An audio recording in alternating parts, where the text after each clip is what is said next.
Je vous retrouve pour le plateau de Regard Croisé. Merci de rester fidèle au programme du soir. C'est une bienvenue si vous nous rejoignez dans ce deuxième numéro de Regard Croisé de cette semaine. Encore 4 sujets à aborder avec nos invités. Nous parlerons d'abord du Bénin. Plusieurs partis créent une coalition pour réparer une démocratie abîmée. Deuxième sujet, nous parlerons du Sénégal. La justice fait reporter les obsèques de l'ex-ministre des Finances décédé en France. Troisième sujet, nous parlerons du Burkina. L'armée ouvre une enquête sur une vidéo de mutilation de cadavres.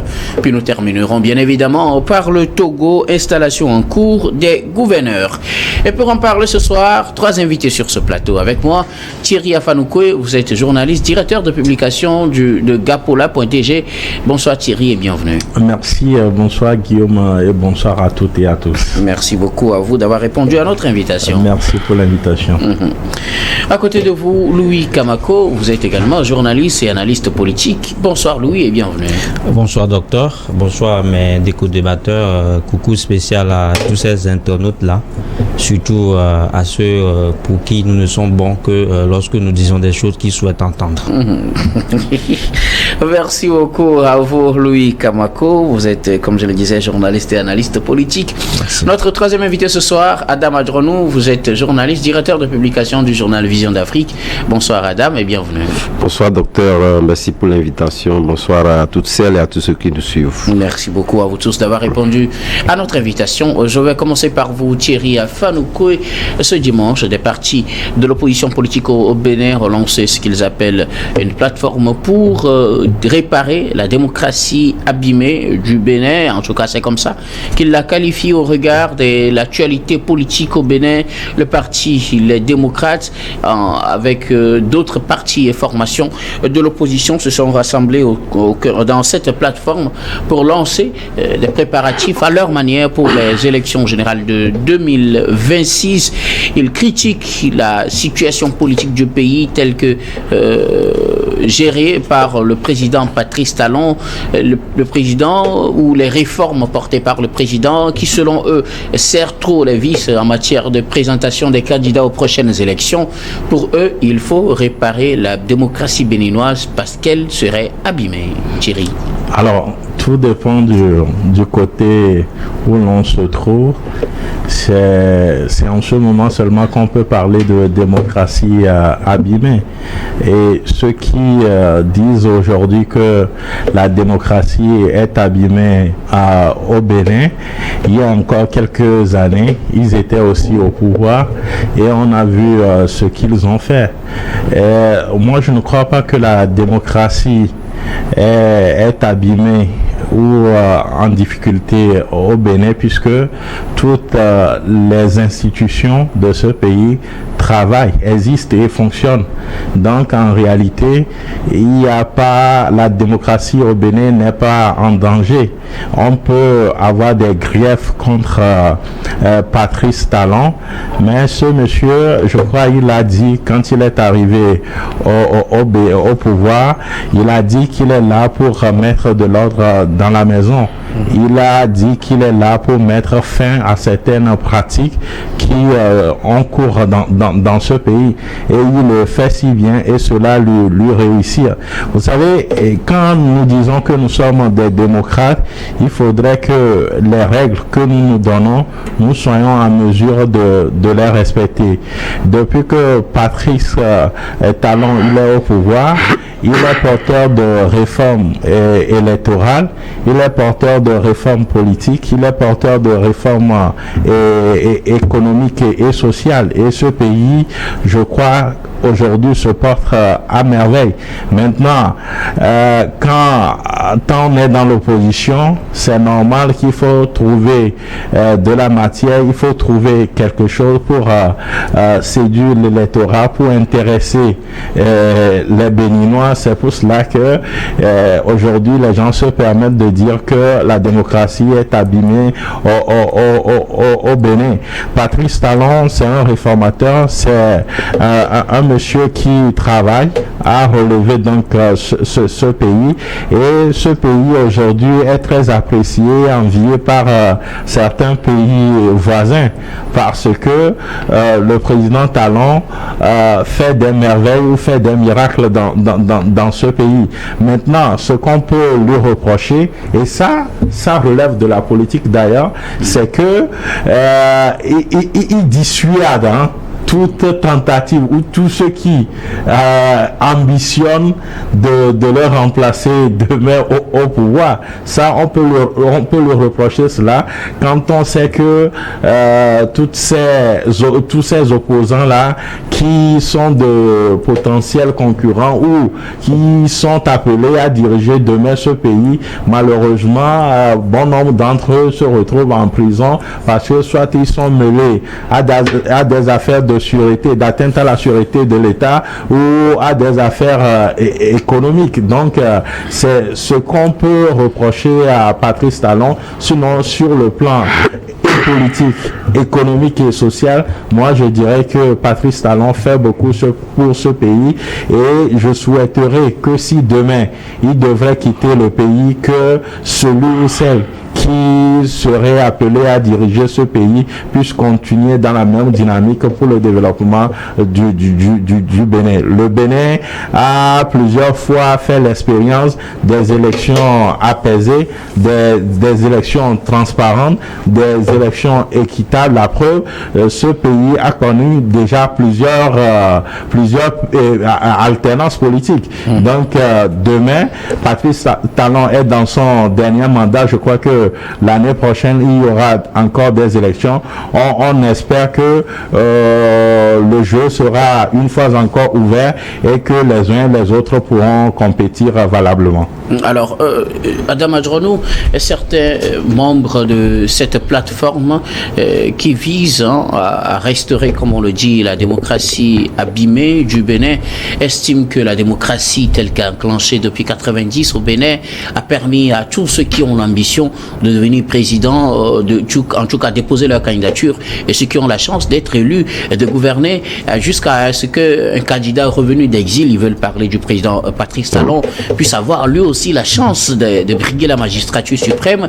Il est élu président, il est dans son deuxième mandat, mais pour eux, Patrice Talon est en train de mettre des conditions en place pour les empêcher, eux qui veulent encore avoir des ambitions politiques, de devenir président de la République, de ne pas l'être. Ils prennent un exemple, ceux qui ont donné ou bien ont clairement affiché leur intention d'être candidats aux prochaines élections et qui ont des problèmes avec la justice actuellement ou qui sont en prison. Ils pensent que c'est Patrice Talon qui crée ces conditions vivables pour les hommes politiques, et donc il faut restaurer la démocratie que le président béninois aurait abîmée. Vous savez, lorsqu'on parle de démocratie, je pense même le jeu politique, c'est pratiquement une matière dynamique. Et lorsqu'on dit, on fait remonter le temps jusqu'à 90, nulle part, peut-être sauf certains pays qui ont gardé toujours la même approche 10 ans ou 20 ans après, voire pratiquement 30 ans après. Donc je pense que ce que fait Patrice Talon, c'est vrai, vous savez, lorsque vous prenez majoritairement nos pays africains, ne sont pas toujours favorables donc aux réformes.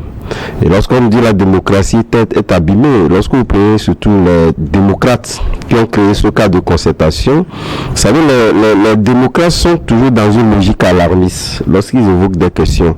Et justement, la plupart du temps, le président Patrice Talon, je pense que il est pour la plupart du temps assez disposé à pouvoir donc débattre de ses idées avec ses interlocuteurs. Et lorsque vous prenez récemment, surtout lorsqu'on parle plus, lorsque vous lisez un peu dans les lignes, les propos de ces démocrates-là, ils l'ont dit que c'est un cas de concertation pour aller jusqu'aux élections de 2026. Mais justement, lorsque vous les prenez également, c'est eux qui disaient véritablement que les conditions ne sont pas réunies. Le fichier est évoqué, beaucoup d'autres choses pour les élections. Ils ont rencontré le président Patrice Talon qui leur a même dit qu'il peut convoquer ou commettre un cabinet s'ils n'ont pas les moyens, qui peut véritablement avoir les moyens du gouvernement pour que le fichier soit donc audité. Donc, quoi pas de plus bête de pouvoir donc avoir quelqu'un qui est disposé véritablement donc à pouvoir faire des réformes. Mais justement, ils disent qu'ils réclament par exemple des assises nationales à l'image de la conférence nationale des années 90 pour décider ensemble de comment le pays doit être dirigé, de quelle orientation il faut donner à la gouvernance, quelles sont les conditions à mettre en place pour être candidat, parce qu'à l'allure où les choses vont, selon eux, certains d'entre eux ne pourront pas déposer de candidature parce qu'ils n'auront pas les parrainages nécessaires. Docteur Guillaume, je pense que c'est une fuite en avant pour la simple bonne raison que je pense que lorsque vous prenez aujourd'hui le mécanisme en ce qui concerne la gouvernance d'un pays démocratique, comme il est dit, je pense que il y a aussi bien, surtout le Parlement, qui fait office, en tout cas, de canal qui réunit en tout cas toutes ces tendances-là. C'est vrai, on peut dire que voilà, les tendances ne sont pas représentées. On est d'accord. Bon, mais est-ce qu'il y a une opposition qui est là, mais oui, il y a ça. Mais lorsque vous prenez le président Yahi Boni, puisqu'on ne peut pas évoquer ces problèmes-là sans évoquer véritablement donc la gouvernance du président Yahi Boni à l'époque. Mais aujourd'hui, je pense que cette gouvernance-là est mesurée au prorata des élections successives que le Bénin a eues. Et lorsque vous prenez ces élections-là, justement, si tel est que la population béninoise était contre la gouvernance ou les réformes engagées par le président Talon, ils allaient donc l'exprimer dans les urnes et lors de ces élections-là. Ça veut dire quelque part que la quasi-majorité de la population béninoise, même si vous l'avez dit en introduction que le Bénin, nous savons qu'il était l'un des pays, en tout cas, promoteur de ces assises-là que nous avons appelé en 90 la conférence nationale souveraine. Mais bien évidemment, est-ce qu'aujourd'hui nous sommes toujours dans cette logique-là avec les grands mouvements que nous connaissons aujourd'hui dans le monde, qu'on puisse véritablement donc dire qu'on doit retourner parce que cette approche-là avait réussi. Donc, je pense qu'il n'en est pas un. Donc, quelque part, c'est de pouvoir donc accepter la gouvernance que fait aujourd'hui Parti Talon parce que tout simplement, on ne veut pas s'engager à ce côté donc à pouvoir donc réformer le pays. C'est vrai qu'on peut nous dire qu'entre temps il n'y avait pas de ces réformes là, donc tous les candidats, même les plaisantins donc peuvent se présenter donc aux élections. On dit non, lui-même il a été élu sur la base, il a expliqué ses idées et il a débattu ses idées. Il dit en réalité, comment peut-on avoir des partis politiques qui n'arrivent pas à pouvoir faire passer un candidat? Il y a eu Beni même, c'était le cas, Parti Talon c'était le cas, et pendant ces 13 années successives, aucun parti politique constitué en lui-même n'a pu faire passer un président de la République au Bénin. Il dit c'est pas normal. Ça veut dire que nous avons des partis politiques qui ne sont pas assez solides. Donc quelqu'un qui ne nuit pas lui-même, il a dit que c'est pas normal, il faudrait quand même qu'on ait des partis politiques assez forts. Mais les gens pensent que lui-même il est venu, il ferme la porte aux autres. Yahi Boni également est venu comme ça, ne l'oubliez pas. Ne l'oubliez pas, il est venu comme ça. Donc quelque part je pense que le jeu politique doit être dynamique et faire en sorte que nous ayons des partis politiques assez solides. Et je pense que cette approche-là a permis d'initier ce cas de concertation qui réunit des partis politiques, et si tel est qu'il n'arrivait pas à pouvoir donc disjoncter, en tout cas ce canal-là qui les bloque à pouvoir se présenter, cette coalition-là, c'est ce que veut M. Parti Talon et c'est ce qui est en train d'advenir. Alors, c'est ce que voudrait M. Patrice Talon, qui est l'opposition, créer une coalition. Ils l'ont appelé une plateforme de concertation avec pour objectif de réparer la démocratie abîmée du Bénin. Louis Kamako, l'opposition béninoise pense que le président a trop serré les vis et qu'il faut les desserrer. Non, est-ce que M. Talon a serré les vis? Je ne pense pas. Ce sont les tests républicains que eux-mêmes, que les Béninois même se sont donnés, qui serrent les vis. Ils pensent que les conditions dans lesquelles ces tests sont votés font que les tests sont beaucoup plus avantageux pour un camp que justement, pour quand vous parlez justement, ça dit que nous devons toucher du doigt le problème. Le problème ici, c'est quoi? C'est justement parce qu'à un moment donné, Patrice Talon a voulu que tous les partis politiques ou bien tous les Béninois arrivent à respecter les tests que le peuple béninois s'est donné. Quand vous parlez justement des élections, parce que de tout temps, les critiques qui sont dirigées contre ce président-là, c'est justement de ne pas arriver à organiser des élections libres. On parle des élections exclusives et justement on fait allusion des conditions. Voilà des conditions. Et ces conditions-là ne datent pas de Parti Talon. Ce sont des conditions justement contenues dans l'ancienne législature. Ce sont des conditions en fait viennent de l'époque Talon. Il faut le dire. C'était des réformes Talon. des talents. Voilà, des réformes avec des députés qui sont acquis à sa majorité. Justement. Mais après, il y a eu des élections. Que, comme Madame le disait tout à l'heure, si réellement ces réformes-là ne faisaient pas, ne sont pas du goût en fait du peuple béninois, je pense que les Béninois allaient justement sanctionner Patrick Talon dans les urnes. Et ça n'a pas été le cas. Ça veut dire qu'ils ont donné l'option au président béninois de continuer par dresser son programme. Aujourd'hui, on en est là. Maintenant, quand on dit est-ce que en fait la réforme, la démocratie est abîmée, quelqu'un disait tout à l'heure que ça dépend de quel bord de la balance on se trouve. Ceux qui s'expriment ici, ce sont des opposants farouches, en fait, des opposants radicaux en fait au pouvoir de Patrice Talon. Vous avez des démocrates dont l'une des cadres est actuellement en prison. Je veux parler de Ricky Amadjougou, qui a été accusé de beaucoup de choses que nous connaissons ici. Donc je pense qu'on ne va pas revenir sur ce débat, mais après, quand vous analysez à peu près, vous allez peut-être vous rendre compte que nulle part Patrick Talon ne s'était mêlé ni de près ni de loin à ce dossier. C'est vrai que là-bas, il y a ce qu'on appelle criette qui est crié, qui est devenu presque un rouleau compresseur, mais je crois que des choses sont faites de telle enceinte que les droits des uns des autres soient respectés. Alors, je crois que, contrairement à ce que pensent les démocrates et les autres partis qui font partie de ce cadre de concertation, la démocratie béninoise n'est pas abîmée. Moi, je ne vois pas la démocratie béninoise abîmée. Dire que la démocratie béninoise est abîmée, ça veut dire que nous décidons en fait d'avoir les tests et de faire dans le sentimentalisme. C'est-à-dire que nous voulons peut-être caresser les tests dans le sens du poil. Si c'est ça, en fait, on peut dire que la démocratie est abîmée.